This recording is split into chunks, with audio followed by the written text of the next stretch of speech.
త్వరగా కానివ్వండి కన్యా.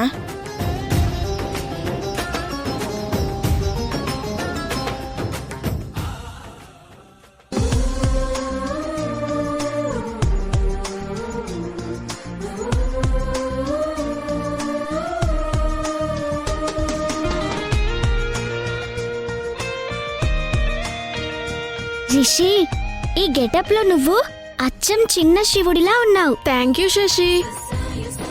కార్తీక పౌర్ణమి రోజు శివుడు వేషం వేసుకుంటే మంచిదని అమ్మే చెప్పింది.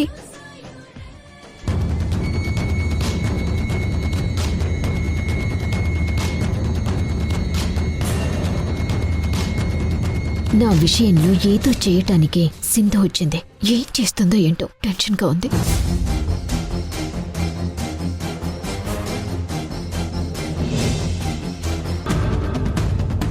అమ్మా సింధు, బాగున్నారా మావయ్య? నేను బాగున్నానమ్మా. నువ్వెలా ఉన్నావు? బానే ఉన్నాను మావయ్య. శశి దారిలోకి వస్తుందా? ఇప్పుడిప్పుడే కొద్దిగా మార్పు వస్తుంది మావయ్య. ఓ, కార్తీక పౌర్ణమి ఫంక్షన్కి నువ్వు రావడం నాకు చాలా ఆనందంగా ఉందమ్మా. కానీ నువ్వు వచ్చినందుకు దాము ఏమైనా గొడవ చేస్తుందేమో అని నాకు భయంగా ఉందమ్మా. యష్ వాళ్ళమ్మ, మధు ముగ్గురు కలిసి మా ఇంటికొచ్చి మరీ నన్ను ఈ ఫంక్షన్కి ఆహ్వానించారు మావయ్య.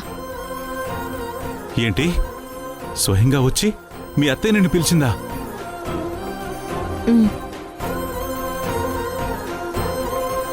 ఎందుకు చంద్ర అంత షాక్ అయ్యావు?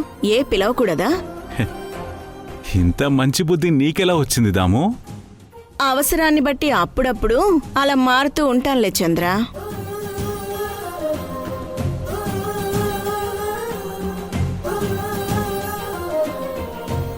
సింధు, ఎందుకైనా మంచిది నువ్వు సహనంతో జాగ్రత్తగా ఉండు. అలాగే మావయ్య.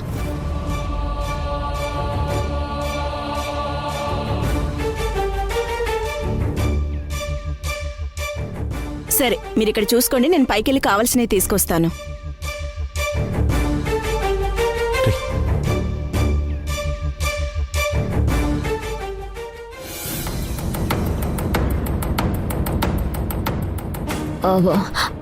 అత్తయ్య వస్తున్నాను.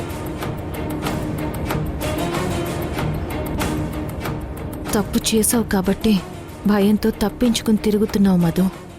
నీ టైం దగ్గర పడింది.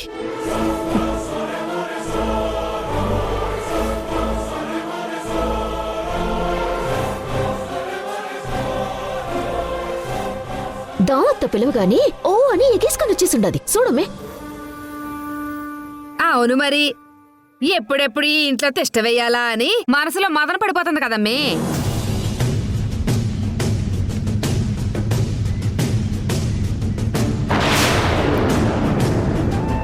ఆ అవకాశం దొరికింది, అందుకే ఆగమేఘాల మీద వచ్చి వాలిపోయింది. ఈ ఇంట్లో తనంటే ఎవరికి ఇష్టం లేదు కదమ్మే. దావత్త శశి గురించి ఏదో నాంకే వస్తే తెలుసుంటారు.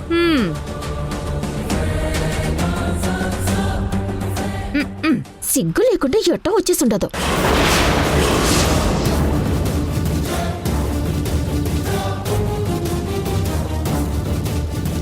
ఏయ్, నా అత్తారింటికి రావడానికి నాకు సిగ్గెందుకే? ఆ సిగ్గు శరమేదో మీ తల్లి కూతుళ్ళుకుండాలి.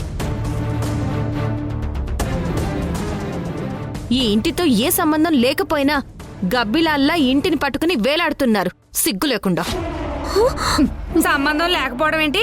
మా అమ్మి ఇంటికి కాబోయే చిన్న కోడలు, నీలాగా మొగుడు వదిలేసిన భార్య కాదు. నిన్ను అమ్మే, మనకెందుకు వచ్చిందిలే, మనం పూజ చేద్దాం. కానీ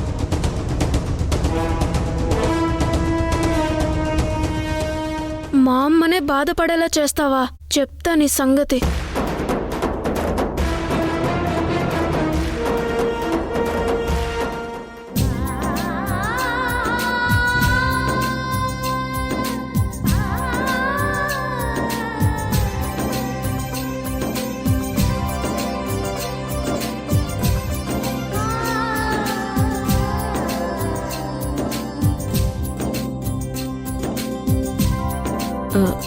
మధు అత్తయ్య. వెళ్ళి ఆ పూలు తీసుకురా. ఆ, ఆ.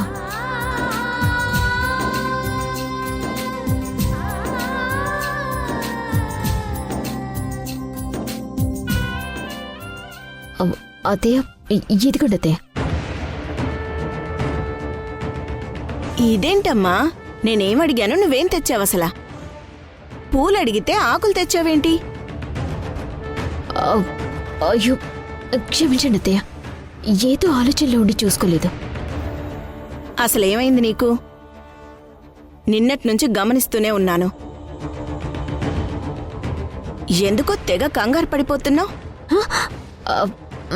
నీ మనసులో లేదు. ఏంటి సమస్య? నాకే సమస్య ఉంటుంది అత్తయ్య. ఏం లేదు, నేను తీసుకొస్తాను. అమ్మా, అర్చనకు అంతా సిద్ధంగా ఉందా? ఉంది స్వామీజీ. సామాగ్రి అంతా తెచ్చి మందిరం దగ్గర ఉంచండి. అలాగే స్వామీజీ. కన్యా, ఏంటి వదినా? ఆ డైనింగ్ టేబుల్ మీద సామాగ్రి ఉంది, వెళ్ళి తీసుకురా. అలాగే వదినా.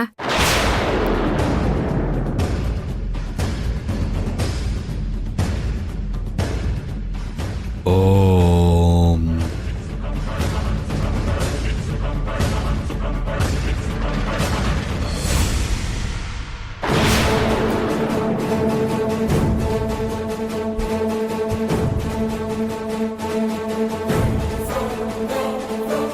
మా అమ్మని బాధ పెడతావు కదా, చెప్తా నీ సంగతి. ఇప్పుడు దొరికావు.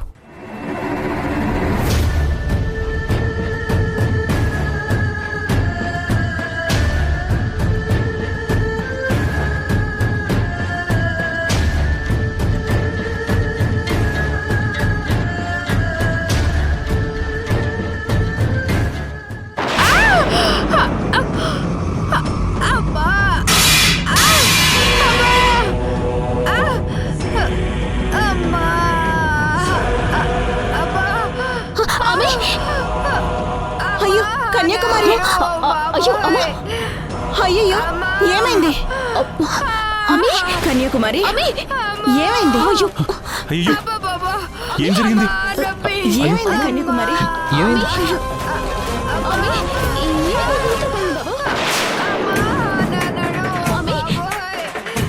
అమ్మా, అర్చన సామాగ్రి మొత్తం అపవిత్రం అయిపోయింది. వేరేవి ఏర్పాటు చేయండి అమ్మా. నీ కళ్ళు ఏమైనా దుబ్బయ్యా? సరిగా చూసుకొని రావచ్చుగా. పూజ సామాగ్రి అంతా నేల పాలు చేశావు. నేను జాగ్రత్తగానే తెచ్చాను వదినా. ఒక్కసారిగా వెనక ఏదో గుచ్చుకుంది. ఆ బాధ తట్టుకోలేక నేను పడిపోయాను.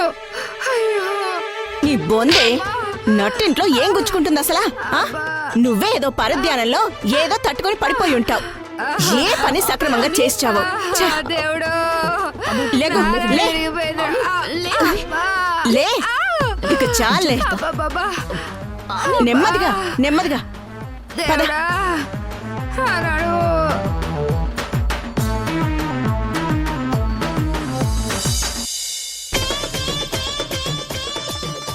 తిక్క కుదిరిందా ఇప్పుడు? లేకపోతే మా అమ్మనే బాధ పెడతావా? చావే చావు.